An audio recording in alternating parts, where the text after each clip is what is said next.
네, 중국의 발표 내용과 새로 드러나고 있는 국내 바이러스 유입 경로에 대해 전문가와 잠시 짚어보겠습니다. 순천향대 부천병원의 감염내과 김탁 교수가 나와 있습니다. 네, 방금 보도를 같이 보셨는데요.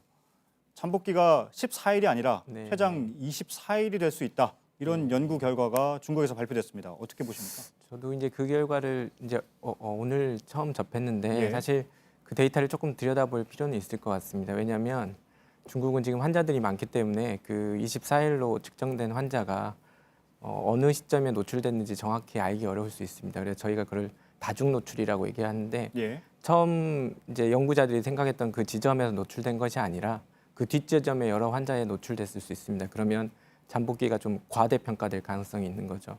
저희 우리나라 사례를 좀 보면 우리나라의 지금 환자들은 평균 잠복기가 한 4일 정도 되고 최장 9일 정도니까 지금 저 중국 데이터를 가지고 저희가 지금 2주의 잠복기를 계산하는 걸 늘리는 거는 좀 섣부르다라고 생각이 듭니다. 네. 다만 정확하게 1,099명에 대한 사례를 연구한 네, 거기 때문에 네. 그 연구 결과를 우리 정부도 좀 참고해서 볼 필요는 있을 것 같긴 네, 합니다. 참고를 할 필요는 있을 것 같은데 오히려 이제 환자 수가 많아지면 예외적인 사례들이 좀 많아질 수 있을 것 같고 어쨌든 아까 말씀드린 그런 다중 노출 문제가 그 데이터에서 충분히 배제되지 않았다고 하면 그 데이터를 있는 그대로 받아들이는 건 좀 조심할 필요가 있습니다. 예. 또 하나 나온 발표가요.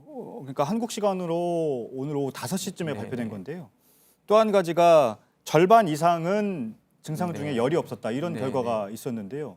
이 부분은 어떻게 봐야 될까요? 그러니까 처음 중국에서 이제 논문을 발표할 때 데이터들은 대부분 병원에 입원했던 환자들입니다. 그만큼 좀 중증의 환자들, 그러니까 폐렴이 동반된 환자들이 들어갔을 개연성이 많고 이제 좀 시일이 지난 상태이기 때문에 다소 경증의 환자들이 포함됐을 가능성이 높습니다. 그러다 보니까 처음 발표된 데이터에서는 모두들 발열이 있다고 하지만 지금은 그렇지 않을 가능성이 있고 저희도 예측하기로는 충분히 이제 경증 환자들, 이제 고열이 아니거나 단순한 감기처럼 호흡기 증상만 동반된 환자들이 있을 수 있다고 생각하는데 뭐 전혀 새로운 데이터라고 하긴 어렵고 실제로 그래서 그런 측면 때문에 저희가 지금 오판 지침, 질병관리본부의 지침에서는 발열 또는 이제 호흡기 증상 모두를 어느 하나라도 있으면 의심 환자의 기준으로 삼고 있습니다. 네, 알겠습니다. 네. 새로운 유입 경로가요. 네. 그 초창기였는데요. 네, 그 네. 광둥성에서 마카오를 경유하면서 들어왔기 때문에 우리 검역 당국에 이제 걸러지지 않았던 사례가 나왔는데 이런 사례가 또 있을 수 있는 것 아닙니까?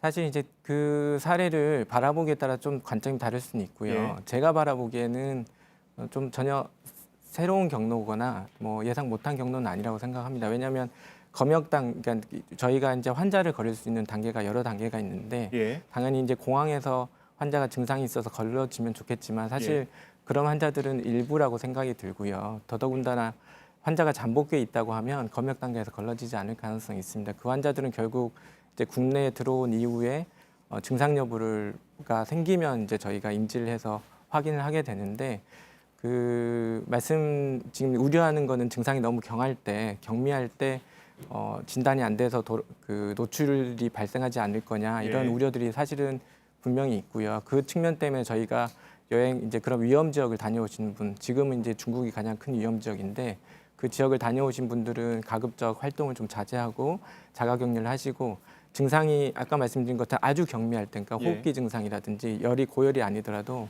그 시점에는 스스로 자가격리를 좀 하시고 지내시다가 특히 고열이 생기거나 이럴 때는 이제 폐렴으로 진행하는 중요한 임상 증상일 수 있거든요. 그때는 반드시 의료기관을 찾는 게 필요합니다. 왜냐하면 지금 중국에서 들어온 사람들이나 이런 사람들이 너무 많은데 그분들이 모두 다 오셔서 검사를 하는 것도 사실은 현실적으로 쉽지는 않고요. 더더군다나 저희가 국내에 이미 독감이라든지 감기 바이러스가 유행하는 시기이기 때문에 그런 사람들이 다 찾아온다면 사실은 의료 시설의 인력이라든지 물자라든지 이런 게 낭비될 가능성이 있습니다. 한 가지만 더 질문을 드리겠습니다.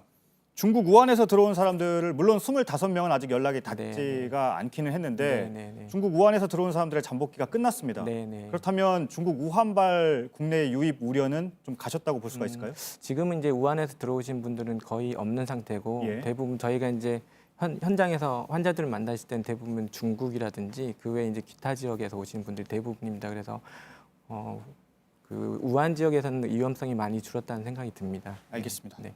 잘 들었습니다. 순천향대 네. 부천병원 감염내과의 김탁 교수였습니다. 네, 감사합니다.